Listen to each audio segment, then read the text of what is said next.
There's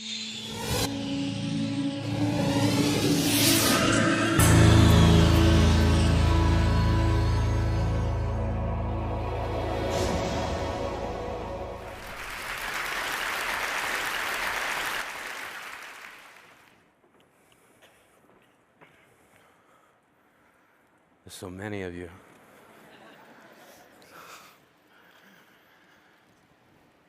When I was a kid, I hid my heart under the bed because my mother said, if you're not careful, someday someone's gonna break it.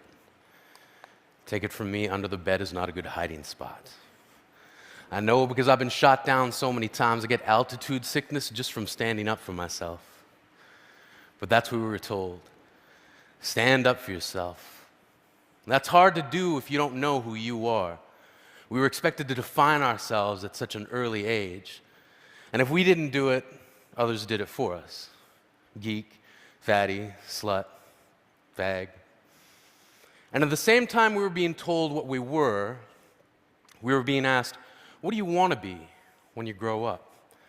I always thought that was an unfair question. It presupposes that we can't be what we already are. We were kids. When I was a kid, I wanted to be a man. I wanted a registered retirement savings plan that would keep me in candy long enough to make old age sweet. When I was a kid, I wanted to shave. Now, not so much. When I was 8, I wanted to be a marine biologist. When I was 9, I saw the movie Jaws and thought to myself, no thank you. When I was 10, I was told that my parents left because they didn't want me. When I was 11, I wanted to be left alone. When I was 12, I wanted to die. When I was 13, I wanted to kill a kid. When I was 14, I was asked to seriously consider a career path. I said, I'd like to be a writer. And they said, choose something realistic. So I said, professional wrestler. And they said, don't be stupid. See, they asked me what I wanted to be, then told me what not to be. And I wasn't the only one. We were being told that we somehow must become what we are not, sacrificing what we are to inherit the masquerade of what we will be. I was being told to accept the identity that others will give me. And I wondered what made my dreams so easy to dismiss. Granted, my dreams are shy because they're Canadian. My dreams are self-conscious and overly apologetic. They're standing alone at the high school dance, and they've never been kissed. See, my dreams got called names too. Silly, foolish, impossible. But I kept dreaming. I was going to be a wrestler. I had it all figured out. I was going to be the garbage man. My finishing move was going to be the trash compactor. My saying was going to be, I'm taking out the trash.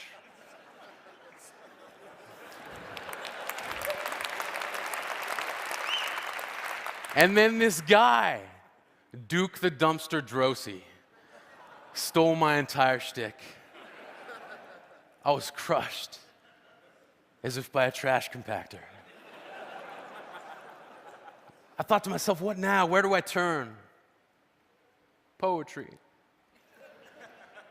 Like a boomerang, the thing I loved came back to me. One of the first lines of poetry I can remember writing was in response to a world that demanded I hate myself. From age 15 to 18, I hated myself for becoming the thing that I loathed, a bully. When I was 19, I wrote, I will love myself despite the ease with which I lean toward the opposite.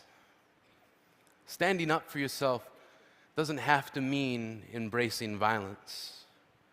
When I was a kid, I traded in homework assignments for friendship, then gave each friend a late slip for never showing up on time, and in most cases, not at all. I gave myself a hall pass to get through each broken promise. And I remember this plan born out of frustration from a kid who kept calling me Yogi, then pointed to my tummy and said, too many picnic baskets. Turns out it's not that hard to trick someone. And one day before class, I said, yeah, you can copy my homework. And I gave him all the wrong answers that I'd written down the night before. He got his paper back expecting a near-perfect score and couldn't believe it when he looked across the room at me and held up a 0. I knew I didn't have to hold up my paper of 28 out of 30, but my satisfaction was complete when he looked at me puzzled, and I thought to myself, smarter than the average bear, motherfucker.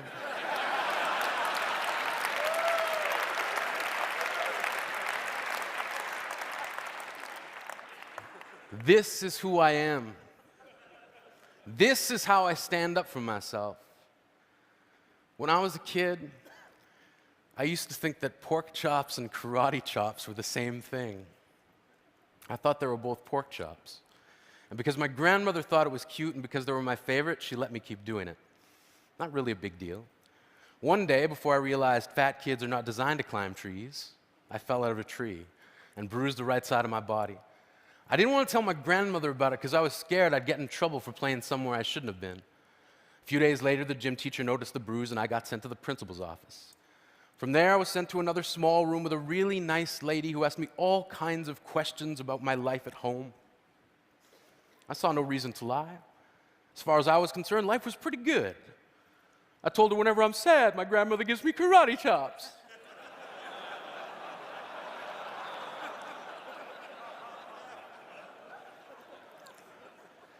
This led to a full-scale investigation, and I was removed from the house for 3 days until they finally decided to ask how I got the bruises. News of this silly little story quickly spread through the school, and I earned my first nickname, Pork Chop. To this day, I hate pork chops.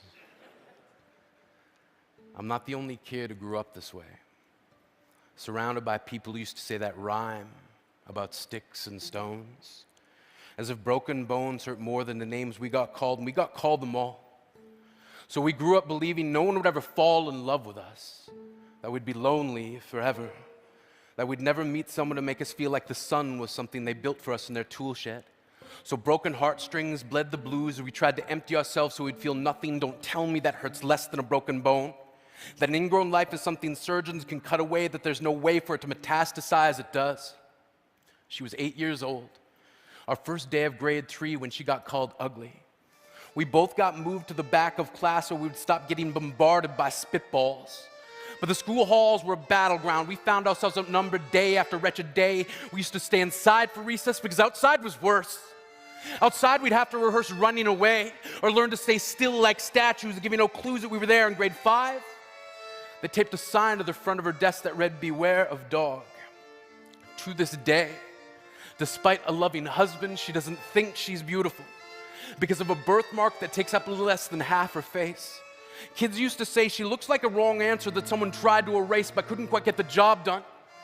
And they'll never understand that she's raising 2 kids whose definition of beauty begins with the word mom, because they see her heart before they see her skin, because they've never always been amazing. He was a broken branch grafted onto a different family tree, adopted, not because his parents opted for a different destiny. He was 3 when it became a mixed drink of 1 part left alone and 2 parts tragedy. Started therapy in 8th grade. Had a personality made up of tests and pills, lived like the uphills were mountains and the downhills were cliffs, 4/5 suicidal, a tidal wave of antidepressants, and an adolescent being called pauper. 1 part because of the pills, 99 parts because of the cruelty. He tried to kill himself in grade 10 when a kid who could still go home to mom and dad had the audacity to tell him, "Get over it." As if depression is something that could be remedied by any of the contents found in a first aid kit. To this day, he has a stick of TNT lit from both ends, could describe to in detail the way the sky bends in the moments before it's about to fall. And despite an army of friends who all call him an inspiration, he remains a conversation piece between people who can't understand. Sometimes being drug-free has less to do with addiction and more to do with sanity. We weren't the only kids who grew up this way. To this day, kids are still being called names. The classics were, "Hey stupid," "Hey spaz." Seems like every school has an arsenal of names getting updated every year. And if a kid breaks into school and no one around chooses to hear it, they make a sound. They're just background noise from a soundtrack stuck on repeat when people say things like, "Kids can be cruel." Every school was a big top circus tent. And the pecking order went from acrobats to lion tamers, from clowns to carnies, all of these miles ahead of who we were. We were freaks. Lobster claw boys and bearded ladies. Oddities, juggling depression and loneliness, playing solitaire, spin the bottle, trying to kiss the wounded parts of ourselves and heal. But at night, while the others slept, we kept walking the tightrope. It was practice, and yes, some of us fell. But I want to tell them that all of this is just debris left over when we finally decide to smash all the things we thought we used to be. And if you can't see anything beautiful about yourself, get a better mirror, look a little closer, stare a little longer, because there's something inside you that made you keep trying despite everyone who told you to quit. You built a cast around your broken heart and signed it yourself. You signed it, they were wrong, because maybe you didn't belong to a group or a clique. Maybe they decided to pick you last for basketball or everything. Maybe you used to bring bruises and broken teeth to show and tell but never told. Because how can you hold your ground if everyone around you wants to bury you beneath it? You have to believe that they were wrong.